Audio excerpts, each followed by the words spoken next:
మొత్తం మీ అందరూ నిలబడాలి.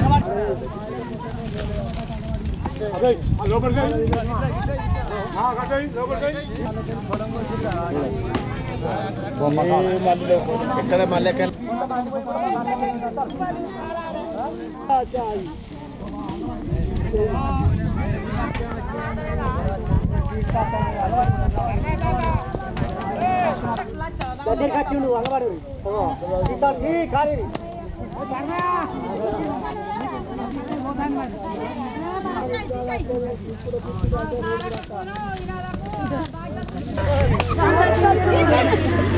జై భీమ్, జై భీమ్, జై భీమ్, జై భీమ్. ఆర్టికుల ఐక్యత, ఈ భూమి భూమి ఈ భూమి భూమి లేని పేదలకు, ఈ భూమి లేని పేదలకు మాస్టి ఐక్యత, మాస్టి ఐక్యత, మాస్టి కులస్తుల ఐక్యత, మాస్టి కులస్తుల ఐక్యత. భూమి కావాలి, మాస్టి భూమి మాస్టి వారికి కావాలి, భూమి మాస్టి వారికి కావాలి.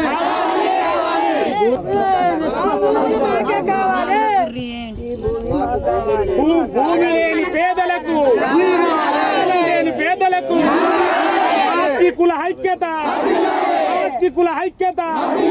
ఇది పేదలకు, పేదలకు భూమి లేని పేదలకు, కాల్వ శ్రీరాంపూర్లో భూమి లేని పేదలకు ఆస్తి ఐక్యత, ఆస్తికుల ఐక్యత, ఆస్తి హక్కుల పోరాట సమితి వర్ధిల్లాలి.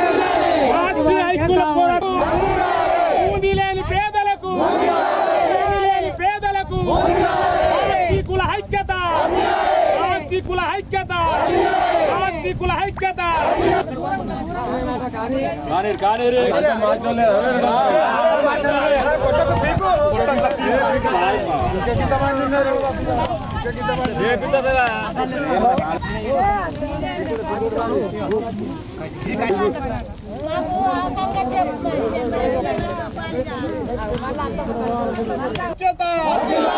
దళితుల ఐక్యత, ఆస్తికుల ఐక్యత, ఆస్తికుల ఐక్యత.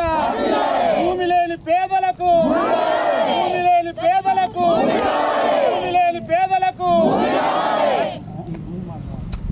మాకు కావాలి.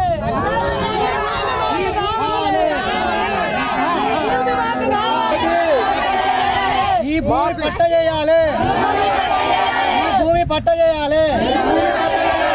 కులస్తుల ఐక్యత, 60-70 సంవత్సరాల నుండి కాల్వ శ్రీరాంపూర్లో నివసిస్తున్నాము. అప్పుడు గౌరవనీయులు కాల్వ రామచంద్ర రెడ్డి గారు ఉండడానికి కొంత భూమి, ఆయన భూమి ఇస్తే దాంట్లోనే నివాసం చేసుకుంటూ అందరం ఇంతింత ఒక 100 కుటుంబాల దాకా మేము ఒక 300-400 మంది అయినాం. మనం నివాసం ఉండడానికి ఒక్క ఇంట్లో 4-5 ఎలుకల గుక్కినట్టు, పందల గుక్కినట్టు ఉంటున్నాం. కాబట్టి పలుమార్లు గవర్నమెంట్కు మేము కలెక్టర్ కానివ్వండి, ఎంఆర్ఓకి కానివ్వండి, ఎమ్మెల్యేకి కానివ్వండి, ప్రతి నిత్యం మేము వారికి మాకు భూమి లేని పేదలకు భూమి ఇవ్వండి ప్రతి మార్లు పోయి అడగడం జరిగినది. వారు చూపిస్తామని ఇంతవరకు దాకా చూపించడం లేదు. కావున మేము అధిక సంఖ్యలో ఒక 400-500 మంది జనాభా ఉన్నాం. కాబట్టి కాల్వ శ్రీరాంపూర్లోని పాండవులగుట్ట గ్రామంలో 558 సర్వే నెంబర్లో కొన్ని భూమి, గవర్నమెంట్ భూమి ఉంది కాబట్టి దాన్ని మేము ఆక్యుపై చేసుకుంటున్నాం. దయచేసి ప్రజాప్రతినిధులు కానివ్వండి, ఉద్యోగస్తులు కానివ్వండి, మన ఎంఆర్ఓ కానివ్వండి, మేము చేతులెత్తి నమస్కరిస్తున్నాము. మాకు ఈ భూమి 598 సర్వే నెంబర్ ఏదైతే ఉందో మాకు పట్ట చేసి ఉండడానికి ఇల్లు లేని నిరుపేదలకు పట్ట చేసి ఇవ్వాల్సిందిగా మా గూడెం తరపున రాష్ట్ర అధ్యక్షునిగా మాట్లాడుతూ మేము వేడుకుంటున్నాము. పెద్దపల్లి డిస్టిక్ కాల్వ శ్రీరాంపూర్ మండల గ్రామానికి నివాసానికి చెందిన వాళ్ళము. 50 సంవత్సరాల కాంచి ఈ కాల్వ శ్రీరాంపూర్ గ్రామంలో ఉన్న మాస్టి కులాస్త్రము 20 ఇళ్ళు పోయినాయి, 50 ఇళ్ళు అయినాయి. 50 ఇళ్ళ కాల్వ రామచంద్రారెడ్డి మొదటిసారి సూచించినటువంటి ఇళ్ళ స్థలాలనే అక్కడే మేము నివసించడం జరిగింది. ఇప్పటికీ ఏ ప్రభుత్వం వచ్చినప్పటికైనా కానీ మాకు సారేల్పు గారు ఒక గజం పెట్టలైనా కానీ మాకు భూమి సూచించలేదు. ఇప్పుడు గవర్నమెంటు మన కాంగ్రెస్ పార్టీ గెలిచింది కాబట్టి వారి దయ వల్ల మాకు ఈ స్థలముల మాకు 50 ఇళ్ళల్లో 50 కుటుంబాలు కలిమిలుగుతూ ఉంటున్నాయి కాబట్టి మాకు ఈ భూస్థలం చూపించి మాకు పట్ట చేసి వెంటనే ఇవ్వాలి. ఈ మాస్టి కులాస్తులకు తప్పకుండా నిరుపేదాస్తులము, మాకెక్కడ ఏం బ్రతుకులేదు, మేము అండాసర లేని బ్రతుకు అటువంటి వాళ్ళం కాబట్టి ఈ స్థలములో చూపించి మాకు ముగ్గు పోసి ఇల్లు కట్టి పట్ట చేయించేటువంటి అధికారులు మీరు మా వెంటనే ఉండి మాకు హామీ ఇచ్చి మాకు ధైర్యం చెప్పి మాకు తప్పకుండా ఇల్లు కట్టేయాలని మాకు చేసుకుంటాం. పేరు ప్రమీల, దంతరంపల్లి ప్రమీల. మేము మాస్టర్ వాళ్ళము, మాకు ఇండ్లు జాగాలు ఏవి లేవు, మేము కొనుక్కున్నవి మాత్రం ఏవి లేవు. మేము నిరపేద కుటుంబము. మా ఒక్క ఇంట్లో 5-6 పిల్లలు సంసారం చేస్తారు. ఒకళ్ళ కాళ్ళ కాడ ఒకళ్ళు వంటారు. మాకు భూమి లేదు, జాగ లేదు. మాకు పరం పోయి భూమి ఉన్నది కాబట్టి మేము సాపు చేసుకుంటున్నాం, మేము కొట్టుకుంటున్నాం. మాకు ఇల్లు కట్టించి మమ్మల్ని ఇంట్లో తోలే బాధ్యత కలెక్టర్ది. మాకు పట్ట కాయిదాలు ఇచ్చి మమ్మల్ని ఆదుకోవాలని మనసు పూర్తిగా వేడుకుంటున్నా. నా పేరు లక్ష్మి, దత్తనపల్లి లక్ష్మి. మాకు నిరుపేదలము, మాకు ఇల్లు లేవు, ఇళ్ళ తలాలు లేవు. మాకు ఇక్కడ భూమి సాపు చేసుకుంటున్నాము. మాకు ఇక్కడ పట్టాలతో మాకు గూడు కట్టించి ఇవ్వాలి. మీకు అందరికీ నమస్కారం. పెళ్లి విజయరామన్న గారు మాకు దయచేసి ఇక్కడ పట్టాలు ఇప్పించగలగాలి. మా పిల్లలు మేము ఒక్కింట్లో సంసారం చేస్తున్నాం.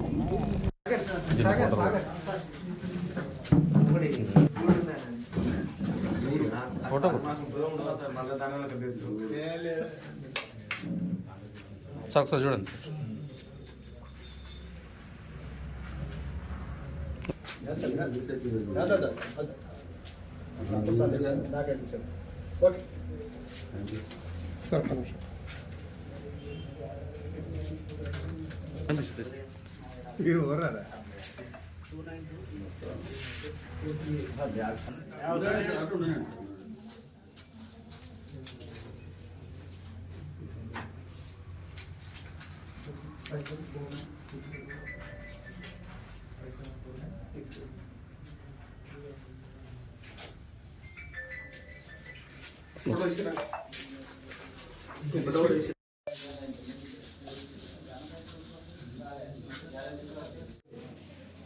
జాతీయ ప్రెస్ దినోత్సవ సందర్భంగా మండలంలోని జర్నలిస్ట్ అందరికీ శుభాకాంక్షలు తెలియజేస్తున్నాం. అదేవిధంగా జర్నలిస్టులు స్వాతంత్ర్య దినోత్సవ కాలం నుంచి ఈనాటి వరకు ఒక కనబడని ప్రతిపక్ష హోదా నిర్వహిస్తున్న సంగతి మనందరికీ తెలిసిందే. మారిన పరిస్థితులలో జర్నలిస్టులు బాధ్యత మరింత పెరిగిందని నేను విశ్వసిస్తున్నా. జర్నలిస్టులు ప్రభుత్వానికి ప్రజల మధ్య వారతే కాకుండా ప్రభుత్వ యంత్రాంగం చేస్తున్న పనులను కూడా తప్పొప్పుల్ని ఎత్తి చూపుతూనే వాస్తవాల్ని ప్రజల దృష్టికి తీసుకురావాల్సిందిగా ఈ పత్రిక